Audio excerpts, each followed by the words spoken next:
Welcome back to your sacred space for reflection, the subconscious classroom, your trusted refuge when the world grows loud. We're honored to have your presence again this evening. Tonight, the winds shift. The scent of blood and bread fills the narrow alleys of Paris. The bells of Notre Dame echo not with holiness, but with dread. You are no longer here in the now. You are a citizen of the revolution, wandering beneath red banners and gray skies, where a whisper can kill and justice wears a broken mask. But before we join the crowds at the Place de la Revolution, take a moment. Let us know what distant chapter of time you'd like to visit next. And if this journey moves you, consider subscribing and sharing a quiet nod of solidarity with this growing community of time travelers. Now breathe deep. The air is thin with fear and fire, but your mind is safe here. Let it march down the cobblestone streets of 1793, and may your thoughts stay sharp as a guillotine's edge. Let us begin. Part 1. Paris, in the opening months of 1793, trembles beneath the weight of its own revolution. The streets are narrow, winding, and slick with uncertainty. A single word, a glance, even a poorly timed silence can decide a man's fate. There are no safe corners now, only illusions of safety, for the revolution has grown teeth. Just 4 years earlier, this was the city of reform and hope. Now it is the capital of the Republic and the center of something far more volatile. In January, the old order is decisively severed. Louis Capet, once King Louis XVI, stands on a scaffold in the Place de la Revolution, once the Place Louis XV. A crowd of thousands gathers, some solemn, some roaring with approval. At 10:22 a.m., the blade falls. The king's severed head is held aloft, blood glinting in the pale morning light. It is a moment that divides not just monarch from nation, but citizen from citizen and soul from certainty. There are those who cheer, there are those who gasp, but everyone watches. The execution of the king marks more than the death of monarchy. It heralds the beginning of a new calendar, a new reality, a new nation both liberated and gripped by fear. The French revolutionary calendar replaces the Gregorian. Months are renamed to reflect the natural world and reason. Nivose for snow, pluviose for rain, floreal for flowers. Sundays vanish. The decade, a 10-day week, is introduced. It is not merely a rejection of monarchy. It is a rejection of God, of rhythm, of memory. Revolutionary time has begun. Life in Paris is now defined by survival of body, of identity, of allegiance. The walls have ears. Neighbors who once shared bread now avoid eye contact. Denunciations have become a civic duty. To remain silent when witnessing counter-revolutionary behavior is to participate in treason. A whisper becomes evidence. A forgotten cockade on one's hat may mean prison. A complaint about the price of bread can be construed as sedition. Justice is not blind, it is watching and always hungry. The city itself changes form. Churches are shuttered, crosses torn down, spires stripped of bells. The great cathedral of Notre Dame is renamed the Temple of Reason. Statues of saints are replaced with busts of philosophers. The cult of reason becomes the state's preferred belief. Priests are either deported, re-educated, or dead. Religious ceremonies are replaced with civic festivals, celebrations of liberty, equality, and the Republic. But beneath the drums and speeches is a vacuum of meaning. Many still pray, but only in private, in whispers behind shuttered doors. By spring, the Committee of Public Safety is created by the National Convention. Meant to protect the Republic from internal and external enemies, it soon becomes the single most feared institution in France. Its reach extends into every section of society. its judgments final, its methods brutal. It is filled with names that will shape the coming months. Robespierre, Saint-Just, Couthon. These are men of conviction, idealists and ideologues, determined to purify the revolution, even if it must be done with blood. And blood becomes the currency of virtue. The Revolutionary Tribunal is established in March, a new kind of courtroom where innocence is presumed treachery, and treachery is everywhere. Trials last minutes. Evidence is a luxury. Most who enter are condemned. Sentences are carried out swiftly, and the guillotine, once a symbol of justice, becomes an icon of terror. The Place de la Revolution becomes its altar. Each morning, carts arrive bearing prisoners, some noble, many common. Former allies, old soldiers, foreign spies, bakers, poets, nuns, children of aristocrats, mothers of soldiers. There are no categories anymore, only guilt or death. And yet, life carries on. In the narrow alleyways of the Faubourg Saint-Antoine, the poor queue for bread, their rations growing smaller by the day. The law of the maximum attempts to cap food prices and wages to combat shortages, but it brings more chaos. Grain is hoarded. Merchants are accused of conspiracy. Bakers are arrested. The Comité de Surveillance is empowered to monitor hoarding and black market trade. Informants are everywhere.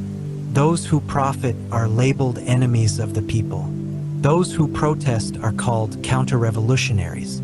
The punishment for both is the same. Yet even in fear, there is fervor. Paris is not silent.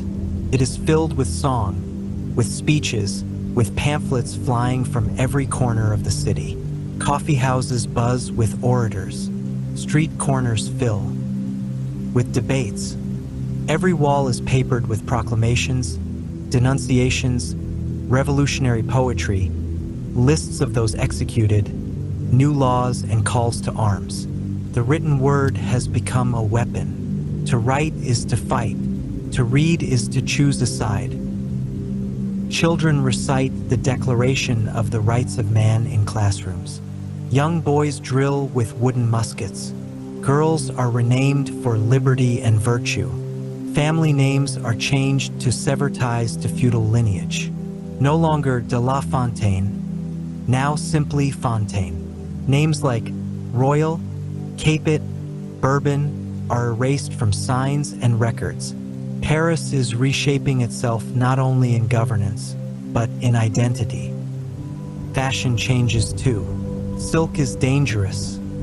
Velvet is treasonous. Plain cloth, Phrygian caps, tricolor sashes become symbols of safety and patriotism. The sans-culottes, literally without breeches, wear trousers instead of aristocratic knee-length garments. Clothing has become political, so has speech. Monsieur and Madame are abolished. One must say citoyen and citoyenne. Politeness is replaced with egalitarian bluntness. To use outdated terms is to invite scrutiny. The revolution polices not only action, but tone. Outside the city, civil war simmers. In the Vade, peasants rise in rebellion against the revolutionary government, supported by royalists and clergy. The convention responds with brutal suppression. Whole villages are burned. Tens of thousands die. These internal fractures harden the resolve of Paris. The terror is not merely paranoia, it is defense. Enemies are not only within France, but around it. Austria, Prussia, Britain, Spain all wage war against the fledgling republic. Paris is under siege in spirit, if not yet in body. The revolution cannot afford hesitation. It must strike first, and so more heads fall. The guillotine does not rest. Danton once said, "Let us be terrible so that the people will not have to be." By the summer of 1793, that terror is no longer controlled. It is institutionalized. The very air of Paris is charged. The Seine reflects clouds, but also suspicion. A boat passing under a bridge might carry goods or corpses. Rumors spread faster than truth. A man who once shouted "Vive la liberté" might now whisper prayers to the Virgin Mary. A woman who gave speeches on the rights of women, like Olympe de Gouges, will soon be arrested, tried, and executed. The revolution demands sacrifice. This is the world of Paris in 1793. A city that once overthrew a king now polices its own citizens with more fervor than any monarch did. It is a city of contradiction, where the word liberty is etched into every stone, yet spoken with caution, where reason is exalted, but suspicion reigns, where fraternity is proclaimed, but no one trusts a neighbor. It is a city reborn, but into fire. A new nation is being forged, but whether it will endure or devour itself remains uncertain. Part 2. By mid-1793, the revolution no longer speaks in hopeful tones. Its language has become sharper, colder, engineered for clarity, but pulsing with menace. The guiding ideals of liberty, equality, and fraternity are still etched onto public buildings and chanted during civic festivals. But in practice, they've become conditional. Liberty for the loyal, equality under the guillotine, fraternity as long as you do not question the Republic.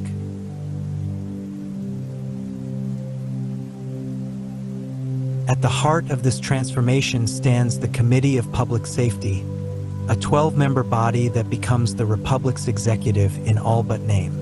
Formed in April 1793, its original mission was clear: safeguard France from counter-revolutionaries and foreign enemies.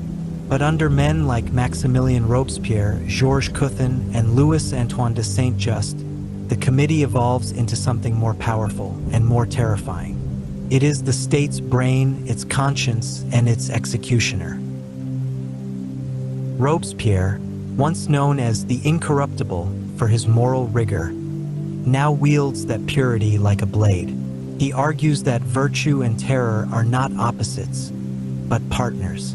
Terror, he proclaims, is only justice, prompt, severe, and inflexible. It is then an emanation of virtue. With this logic, violence becomes moral, and suspicion becomes a form of patriotism. Across Paris, walls are pasted with his speeches, delivered before the National Convention and Jacobin Club. He speaks not to inspire comfort, but obedience. His vision is that of a purified republic, where citizens are not merely free, but good, where the people are sovereign, but only if they conform.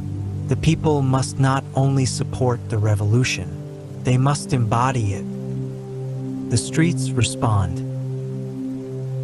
In the working-class neighborhoods of the Faubourg Saint-Antoine and Faubourg Saint-Marcel, revolutionary fervor remains high.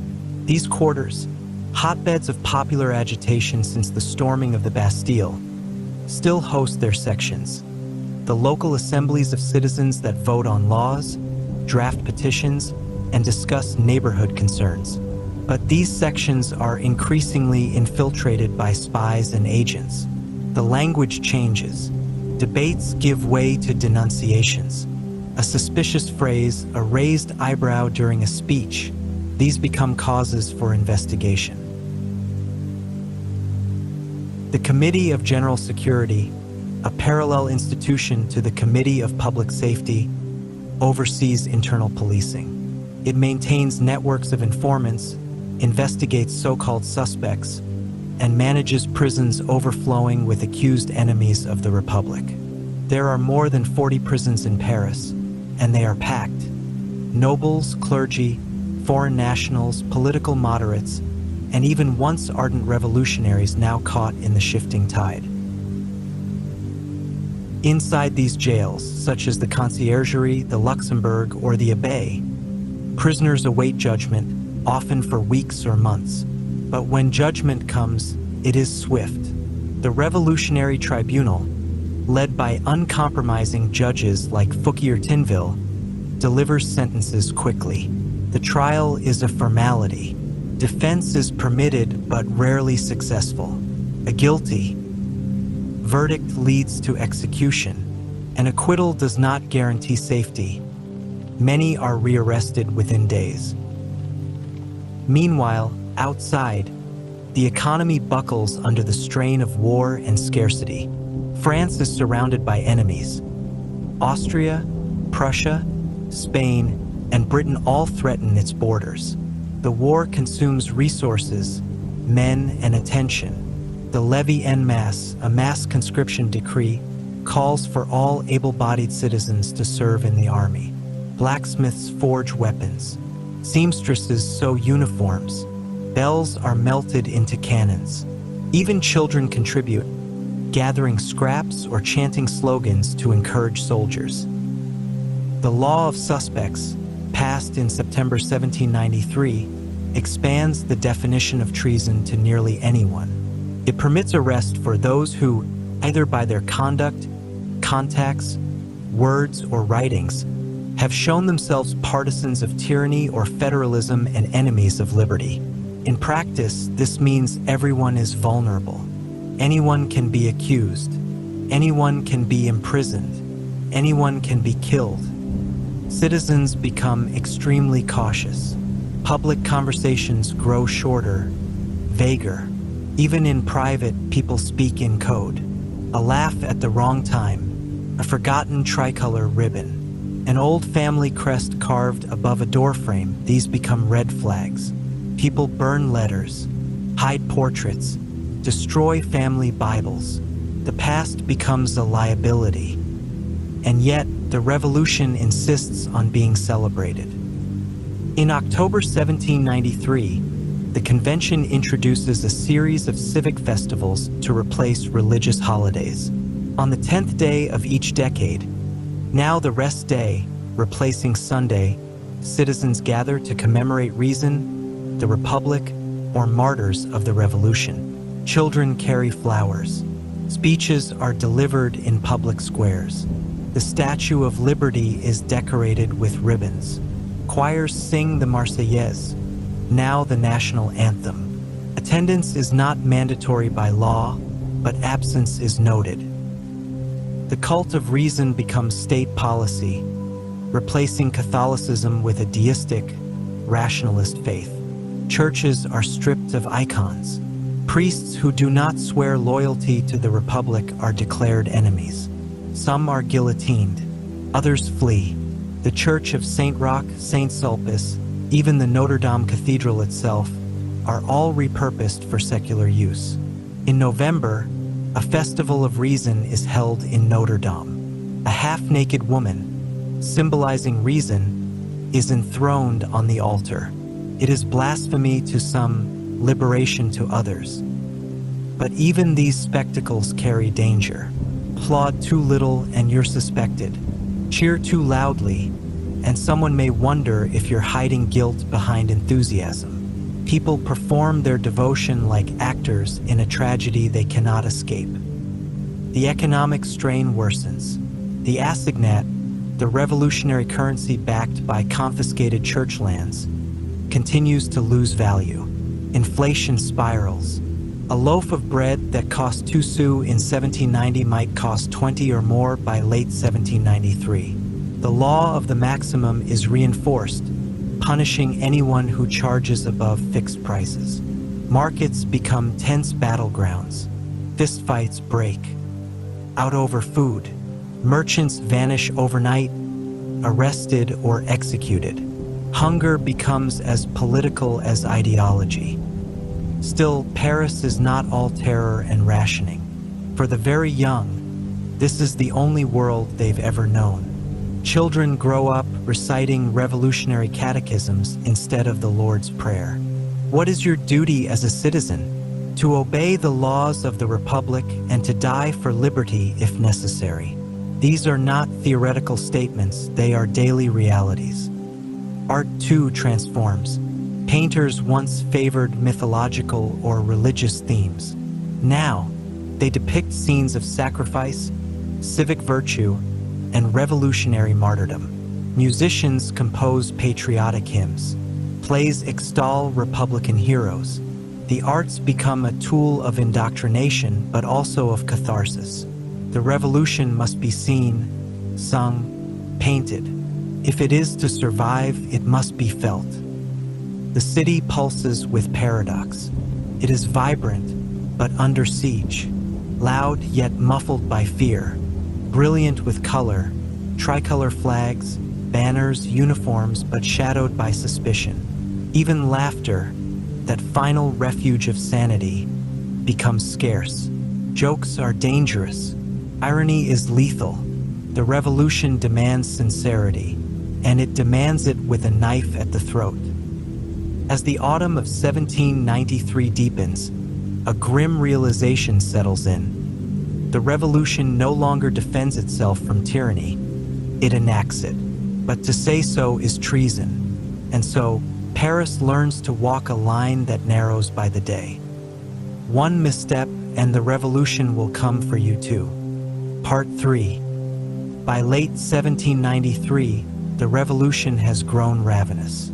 What began as an uprising against monarchy has become something far more volatile. A machine that feeds on its own children, then calls it progress. The guillotine in the Place de la Revolution is no longer just a symbol of justice. It is a mechanism of purification. In the minds of the Jacobin leadership, terror is not merely a tool, it is a moral imperative. Maximilien Robespierre, the increasingly unchallenged voice of the Committee of Public Safety, now defines the very meaning of citizenship. One is not simply a Frenchman by birth or belief. One must act as a virtuous Frenchman, actively, publicly, unquestioningly. Anything less is suspect. And so, virtue is no longer personal. It is policed. The Jacobins begin to turn their attention inward. External enemies are still present. Prussian armies on the Eastern Front, the Vendéan uprising still bleeding the West. But the real threat, Robespierre insists, lies within. Moderates, cynics, the indifferent, these are the termites in the foundation of the Republic. They must be exposed and removed. The Jacobins' first major target becomes the Girondins, the once powerful group of moderate revolutionaries who had opposed the execution of Louis XVI.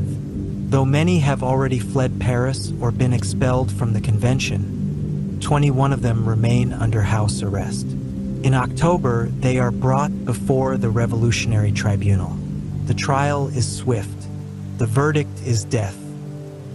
On October 31st, they are executed by guillotine in a single day. The crowds, now conditioned by routine slaughter, watch with less enthusiasm than before. Some spectators bring sandwiches, others books. A mother hushes her child as the blade drops. One head, another, another. The rhythm is mechanical, almost detached. Yet the political message is unmistakable. There is no place for compromise in the new republic. The fall of the Girondins signals a new phase of the terror. Now, it is not only aristocrats or priests who are targeted. It is revolutionaries themselves, those who are not revolutionary enough. Anyone who calls for moderation, negotiation, or even simple restraint is viewed as dangerous. The Paris Commune, now fully controlled by radical Jacobins, enforces ideological purity at the street level. It organizes armed patrols to ensure public participation in revolutionary festivals. Absenteeism is noted. Silence during patriotic songs is recorded. The public space is no longer neutral, it is political. To walk through the Place de la Revolution without a tricolor ribbon is to tempt death. Even children participate. Revolutionary youth groups march in formation through the streets, chanting oaths of loyalty to the convention. They denounce adults who speak ill of the Republic. School teachers are required to report signs of counter-revolutionary attitudes among students' families. To grow up in Paris during this time is to grow up in a world without privacy, where innocence is repurposed into surveillance. The law of suspects, passed just weeks earlier in September, continues to swell the prisons. By December, more than 300,000 people across France have been arrested under suspicion of counter-revolutionary activity. In Paris alone, over 3,000 prisoners crowd the jails, from the stone vaults of the conciergerie to the converted convents and barracks now used as holding cells. Many will never see trial. Disease spreads rapidly in these cramped quarters. The stench of unwashed bodies, fear, and waste clings to the air. Some pray, others prepare their last words. Most simply wait. Those who are tried face the revolutionary tribunal, a stage where guilt is presumed and innocence is improbable. Juries are chosen for loyalty, not fairness. Judges are political actors, not arbiters of justice. The most common verdict is death, but acquittals do not guarantee safety. Once acquitted, one may be rearrested under a new charge, sometimes the very next day. And yet, executions are not enough. The revolution seeks transformation. In churches now emptied of priests, new rituals emerge. The cult of reason continues to spread. The convention sanctions massive public ceremonies that replace religious worship with abstract celebration. In early November, the Festival of Reason reaches its apex. In Notre Dame, once the beating heart of French Catholicism, a fabricated mountain is built inside the nave. A woman, representing the goddess of reason, is enthroned at its summit, draped in white and crowned with oak leaves. Musicians perform patriotic hymns. Children carry torches. Incense is replaced with gunpowder smoke. These events are framed as celebrations of liberty and human intellect, but many Parisians find them hollow or absurd. For centuries, they had known sacraments, saints, rituals grounded in tradition. Now, they are told to kneel before abstractions. Many comply outwardly but remain quietly Catholic at heart. Still, to voice this is to risk everything. By the end of 1793, even the calendar is unrecognizable. The new Republican calendar is officially enforced. The year does not begin in January, but with the autumn equinox, Vendémiaire, the first month, named for the grape harvest. Next comes Brumaire, the month of fog, then Fermaire, the month of frost. The names are poetic, but the system is rigid. Time is restructured to fit revolutionary ideology. Each month is divided into 3 10-day weeks, decades, eliminating Sundays and the 7-day rhythm of Christian time. The 10th day is a day of rest, but not worship. Gone are saints' days, feast days, holy days. In their place are days named after agricultural tools and plants. Citizens must learn new cycles, new meanings. The familiar is scrubbed away. Commerce and labor struggle to keep pace with these changes. Markets now operate under complex controls. Prices are capped by law, but goods are scarce. Black markets flourish. Citizens trade soap for eggs, shoes for onions. To complain is to invite suspicion. To hoard is to risk death. And still, the convention demands celebration. In December, the Festival of the Supreme Being is proposed by Robespierre, who has grown uneasy with the atheism of the cult of reason. He imagines a new civic religion, one that honors virtue, patriotism, and a vague, deist God. It is not a return to Christianity, but an attempt to stabilize the revolution's soul. Yet even this gesture, intended to restore moral order, is marked by suspicion. Many of Robespierre's allies whisper that he seeks to make himself a prophet or a king. Outside the political chambers, on the streets of Paris, the execution numbers climb. In December alone, More than 170 people are guillotined in Paris. Among them are nobles, clergy, former royal guards, foreign diplomats, and common laborers. A man may be killed for hoarding soap, a woman for mourning her husband's execution too openly, a girl for writing a poem deemed sympathetic to the monarchy. Yet people still gather to watch. They stand in silence, or cheer, or pray beneath their breath. For some, the guillotine has become theater. For others, it is a constant reminder. Stay invisible, stay useful, stay quiet. But no one can remain unnoticed forever. Part 4. By the start of December 1793, Paris is no longer just a city in revolution. It is a city living under siege by its own ideals. The reign of terror is no longer an exceptional phase of policy or a temporary emergency. It has hardened into a permanent reality.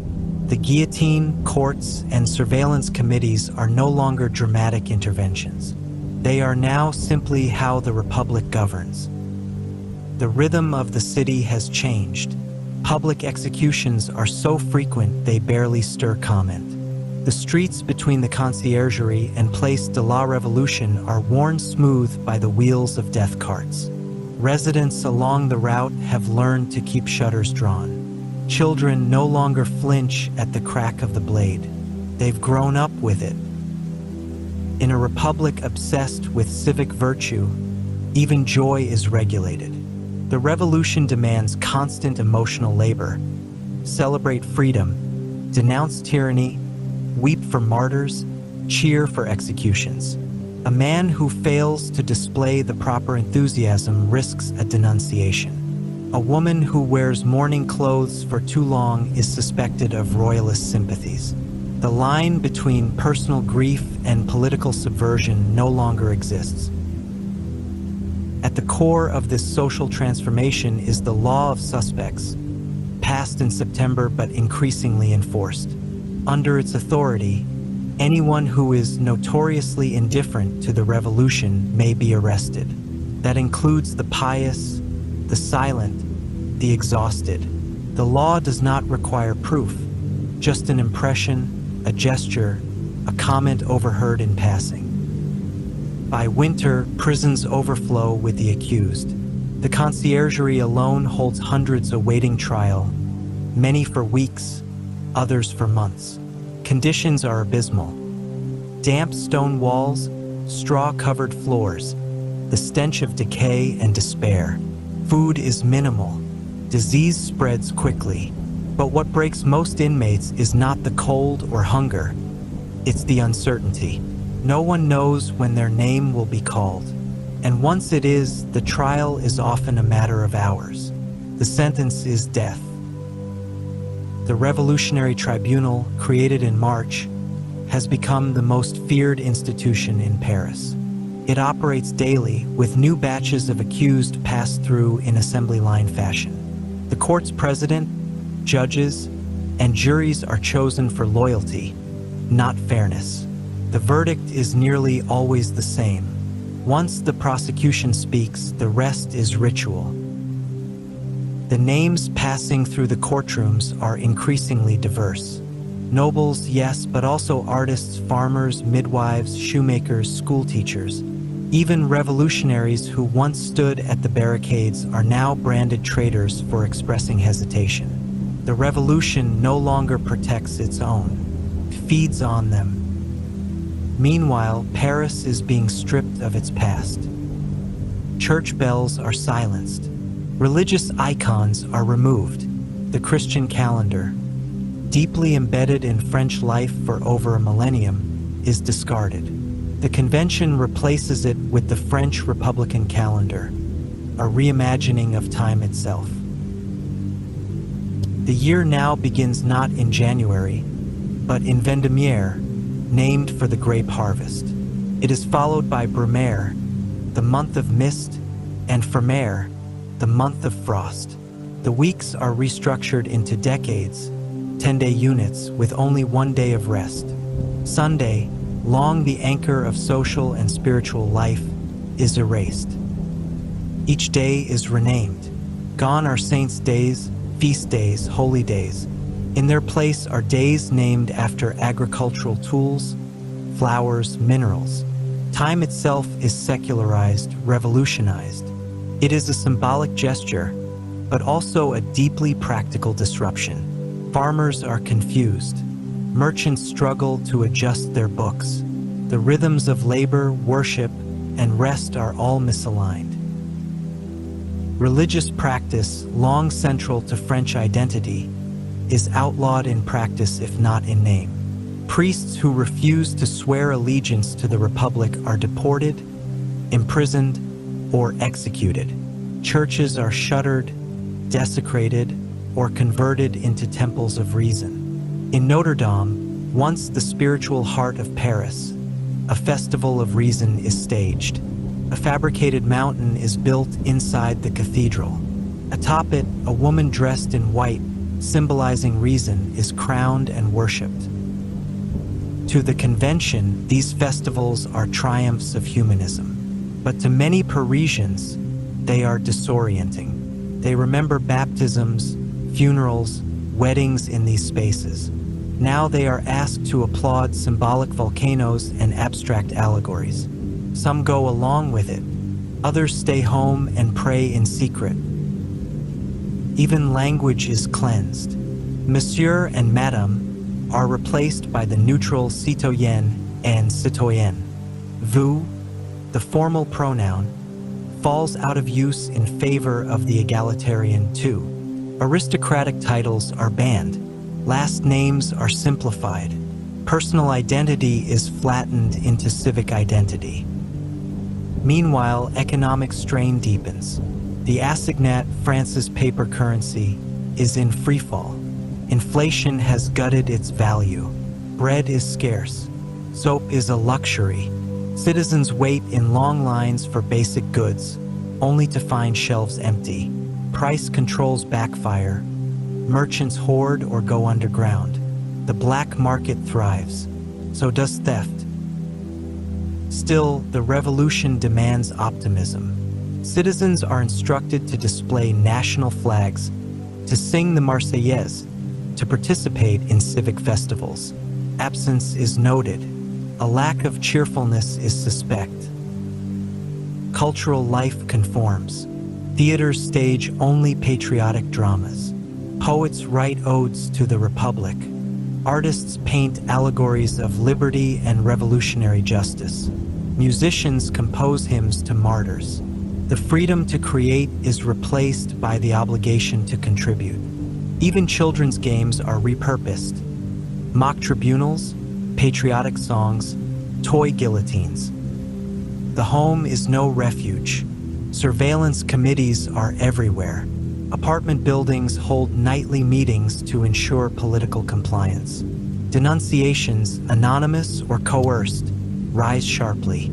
A careless remark, a family connection to a former noble, a missing tricolor pin can spark an arrest. At mealtime, people watch what they say.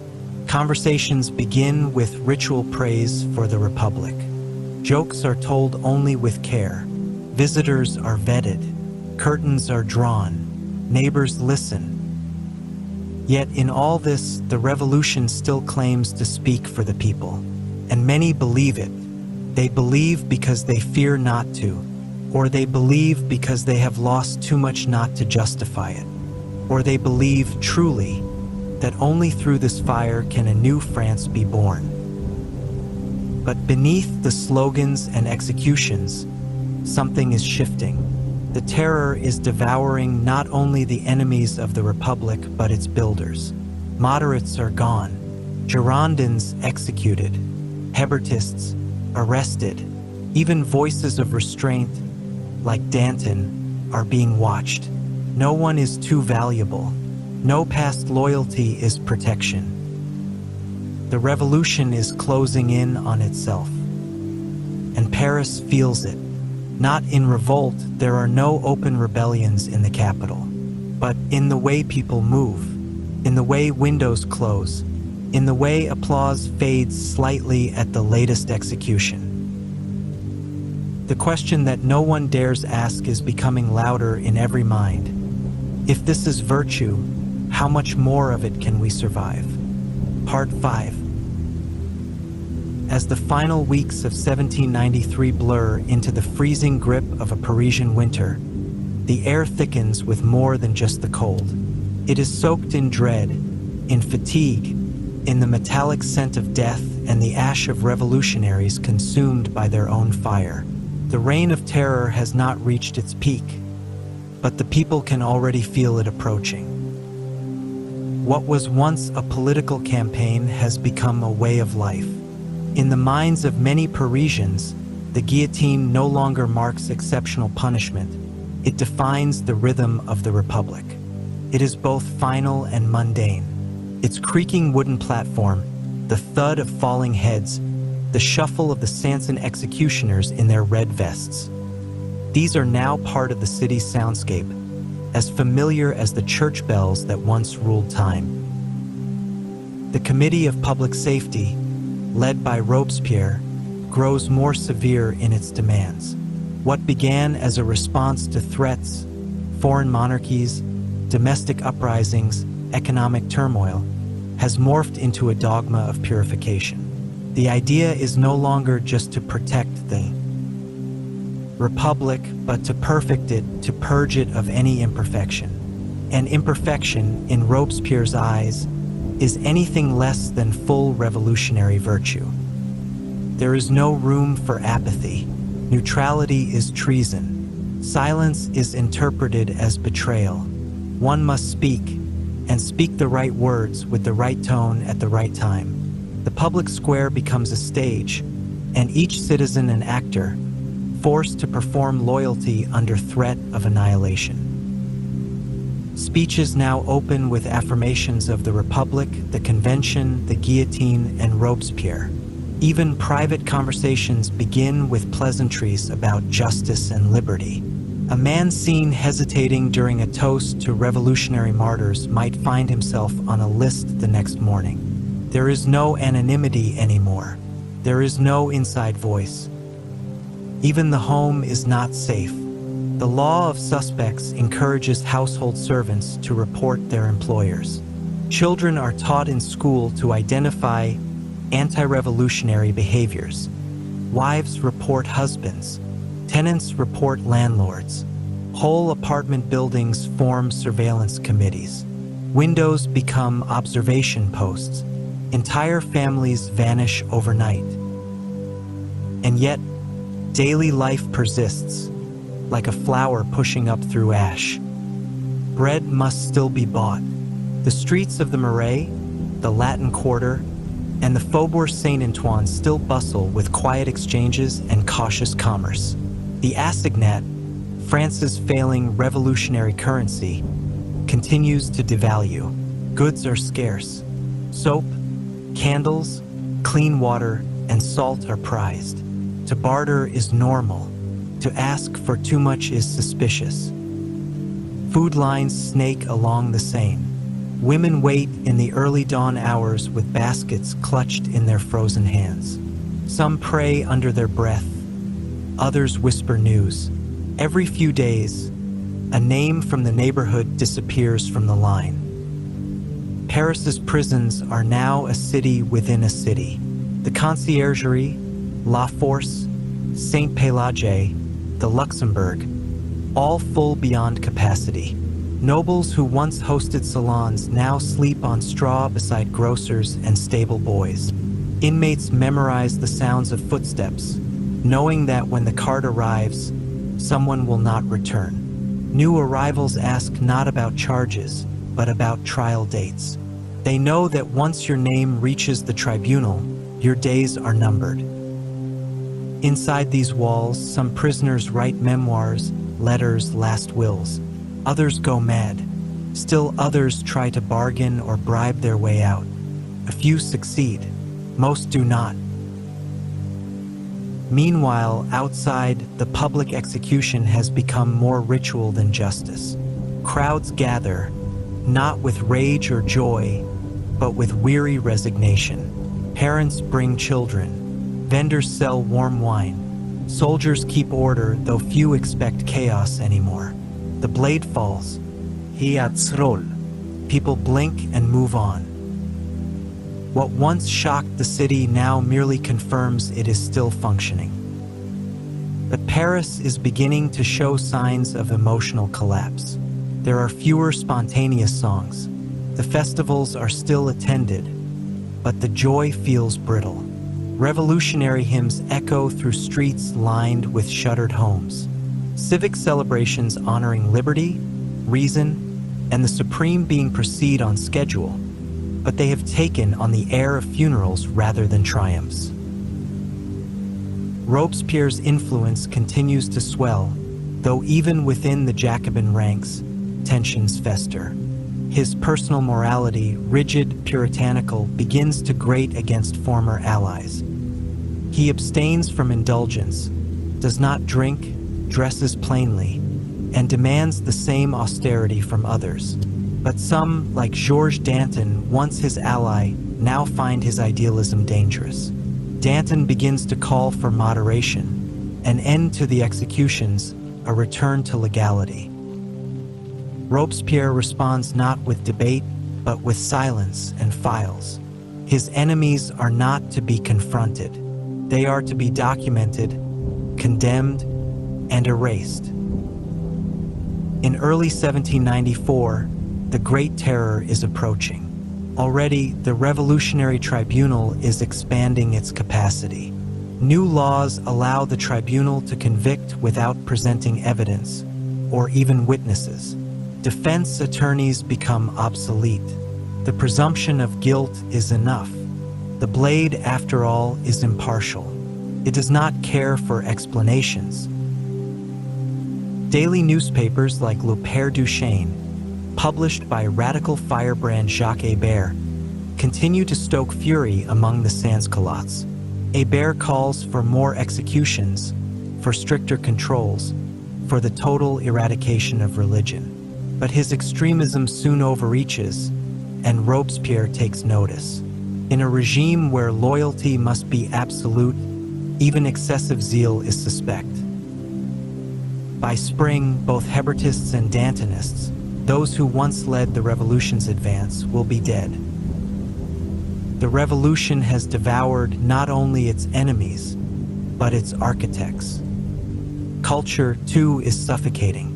Plays must be approved for revolutionary content. Poetry must glorify civic duty. Portraits of kings are vandalized. Artists who once painted gods and saints now produce allegories of virtue and republican motherhood. Theaters are half empty, their audiences listless. Paris begins to live in a state of spiritual starvation. It is not merely bread that's missing, but joy. Intimacy is gone. Trust is gone. Laughter is cautious. Mourning is forbidden. Public grief for the condemned is itself grounds for suspicion. Even cemeteries fill in silence. Families bury loved ones without priests, without prayers, often without names. To leave flowers on a grave can be taken as evidence of monarchist sympathy. The dead, too, must be politically pure. And yet, amid the fear, there is also a strange resolve. Some still believe in the ideals of the revolution. Some believe Robespierre is the only figure left untouched by corruption. Others simply try to stay alive long enough to see the pendulum swing the other way. But none can say when or if that swing will come. The guillotine, by now, is no longer in the Place de la Révolution. It has been moved to the Place Saint-Antoine, closer to the common people. Its presence in the city is no longer symbolic. It is logistical. As Paris sinks deeper into the terror's shadow, the people begin to wonder, quietly, internally, whether virtue and violence can ever be truly separated again, whether the Republic can survive its own guardians, whether justice, once radicalized, can ever return to reason. By the time spring approaches, Even Robespierre begins to speak of purification not as a necessity, but as a sacred duty. And when duty becomes sacred, even the innocent must bleed. Part 6.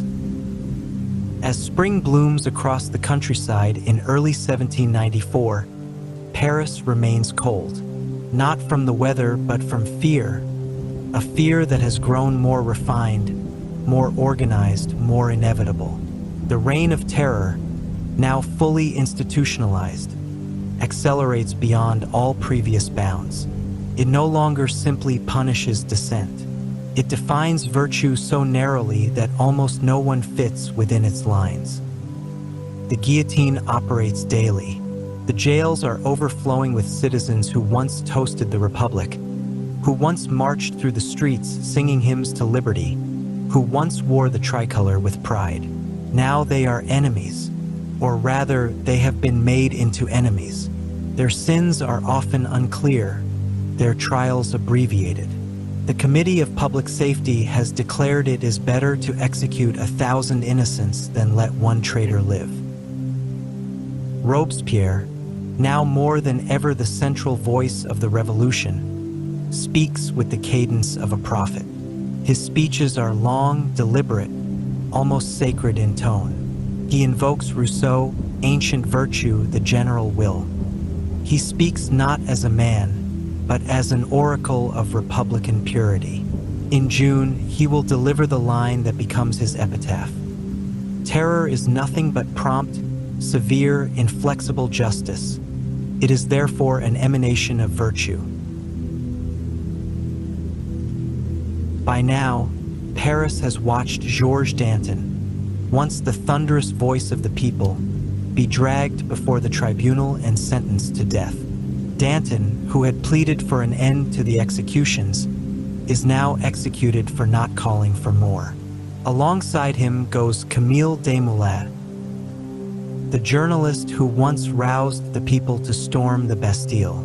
His paper, Le Vieux Cordelier, had begun to call for clemency. That, in the eyes of Robespierre, was a betrayal. Their deaths in April are shocking but not surprising. The people of Paris have grown numb. Crowds gather. The executioners sharpen the blade and haul the corpses into carts. The routine is so practiced, so precise, that it has become almost invisible. The terror has become ambient, and still it deepens. On June 10, 1794, a new law passes in the Convention, the Law of 22 Prairial. With it, the judicial pretense of the revolution collapses entirely. The right to a public defender is abolished. The right to call witnesses gone. Trials may now be conducted entirely in writing. The punishment for all crimes against the Republic is death. The tribunal is stripped of discretion. Justice has been replaced with arithmetic. In the weeks that follow, executions in Paris double, then triple. In just one 49-day stretch, over 1,300 people are guillotined in Paris alone. The executions are moved from the Place de la Révolution to Place du Trône Renversé, now further from the city center, because the body count is disrupting traffic and commerce. The city, for all its bloodshed, does not revolt. The population is too tired, too fractured, too afraid. Families whisper of escape. Others burn old letters and heirlooms, anything that might link them to a condemned name. A misplaced phrase, a cousin in the provinces, a complaint about the price of milk. These are all now sufficient to call one's patriotism into question. Meanwhile, the cult of reason is cast aside. Robespierre, deeply uneasy with atheism, declares that France must worship not absence, but order. He proposes the cult of the Supreme Being, a deistic religion that emphasizes civic virtue, national unity, and moral purity under the watchful eye of a singular divine force. It is meant to replace both Catholicism and the cynical void left by the cult of reason. On June 8, 1794, the festival of the Supreme Being is held in Paris. Robespierre leads the procession himself, dressed in a sky blue coat and adorned with symbolic laurels. Statues of atheism are burned. Liberty and wisdom are exalted. The Tuileries Gardens host parades and speeches, staged dances and choirs. Thousands attend. The convention applauds, though some murmur that Robespierre looked more like a high priest than a citizen. It is a spectacle, but it does not fool the public. Many sense a shift. This is no longer about freedom. This is about control, about the sanctification of power. Back in the city, surveillance is now constant. The Committee of General Security recruits more informants. Lists of suspects are drawn up in cafes, markets, and even at funerals. To weep too openly is suspicious. To remain dry-eyed is also suspicious. It is not just what one does, but how one does it. Emotion, too, is now political. Letters from prison tell of final meals, last requests, and quiet dignity. Some request to be executed early in the day, so their families will know quickly. Others ask that their remains not be desecrated. But the revolution offers no such mercy. Bodies are dumped in mass graves, carted to cemeteries like Irancis and Picpus, or buried in fields beyond the walls. Names are erased from monuments. Portraits are scraped clean. The past is not simply ignored, it is actively destroyed. And still, no one feels safe. Members of the convention begin to look over their shoulders. Robespierre, Saint-Just, and Couthon speak of new purges. Even within the Jacobin Club, the fear has turned inward. It is not about royalty anymore, or priests or émigrés. It is about proximity, about potential, about whether the blade might soon swing inward. France, at this point, is still at war on multiple fronts. The revolutionary armies are beginning to stabilize the borders. The Vade rebellion is largely crushed. The British have not landed on the coast, but internally the capital festers. It is not war that consumes Paris, it is certainty. The certainty that anyone can be next. Bakers bake, teachers teach, but everything is infused with terror. The currency continues to collapse. Inflation ruins the working poor. Price caps cause black markets to flourish. People lie about their jobs, their families, their beliefs, not for gain, simply to survive. Public life now resembles a play. Each citizen plays the role of perfect patriot. They sing the songs, attend the festivals, speak in the new idioms, denounce when expected, applaud loudly, laugh when appropriate, frown when required. Authenticity is dangerous. Sincerity is irrelevant. Only performance matters. The guillotine, in its mechanized perfection, seems unstoppable. And yet, its increasing frequency begins to feel like desperation. A state trying to preserve itself not through reform or consensus, but by consuming ever larger pieces of its own structure. As more and more of the convention's members find themselves implicated, a seed of quiet rebellion begins to grow, not from the street, but from within the very machinery of power. But no one dares move yet. Robespierre still commands reverence. Saint-Just still speaks with divine finality. The crowd still chants. The blade still falls. And Paris, silent but listening, waits for something to give. Part 7. By midsummer of 1794, the foundations of the revolution begin to crack, not from the outside, but from within.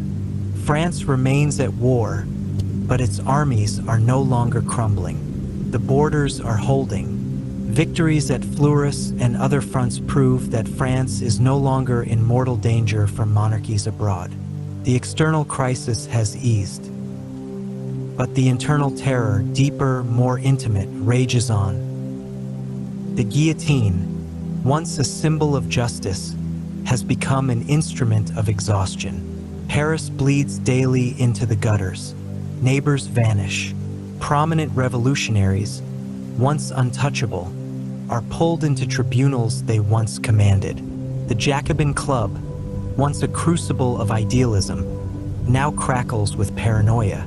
No one speaks freely. No one trusts fully. Maximilien Robespierre, who has cast himself as the incorruptible conscience of the Republic, now appears less as a leader and more as a priest-king. His speeches grow longer, more cryptic. He talks of new enemies, more purges, necessary sacrifices. But he refuses to name names. This, more than anything, begins to terrify his peers. If he won't say who the next traitors are, it could be anyone. Everyone.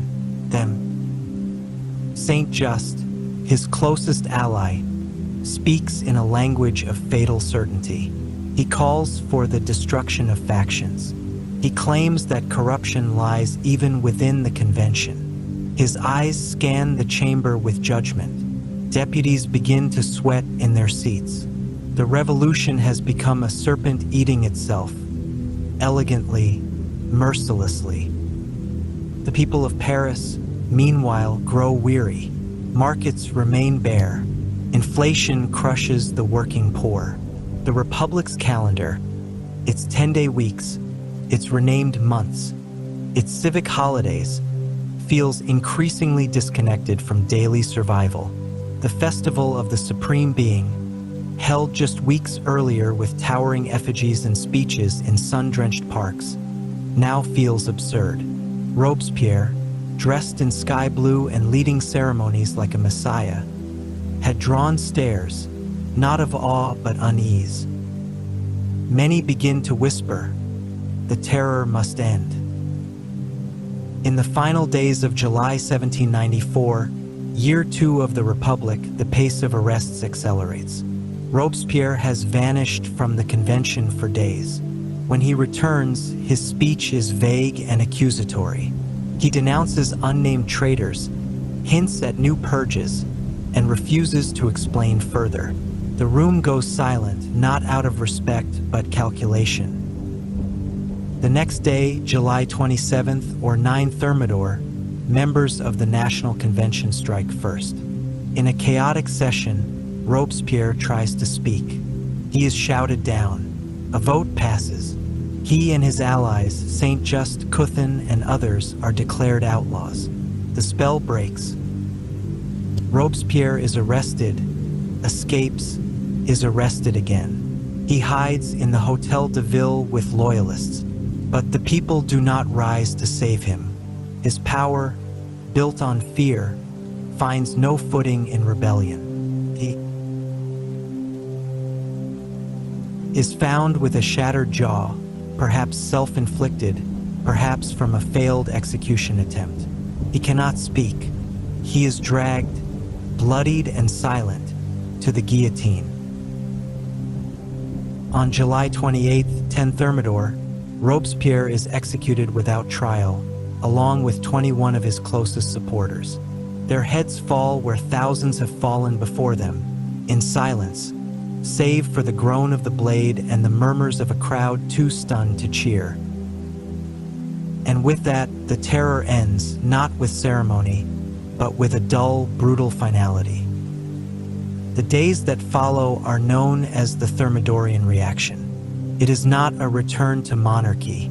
It is not a restoration of the past. It is something stranger, a vacuum, a paralysis, a city unsure of what to feel. The prisons begin to empty. The guillotine slows, then stops. Streets are scrubbed clean. Denunciations decline. The Jacobin Club is shuttered. But the scars remain.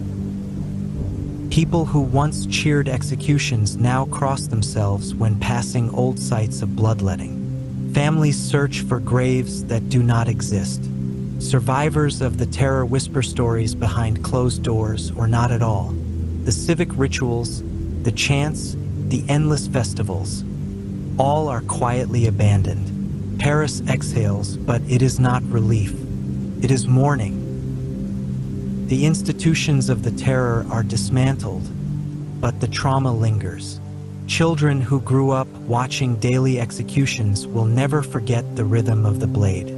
Wives who saw husbands vanish into the conciergerie carry that emptiness forever. The revolution promised to reshape man, to purify the soul, to create a new citizen. But it has left many hollow. And yet, not all is lost.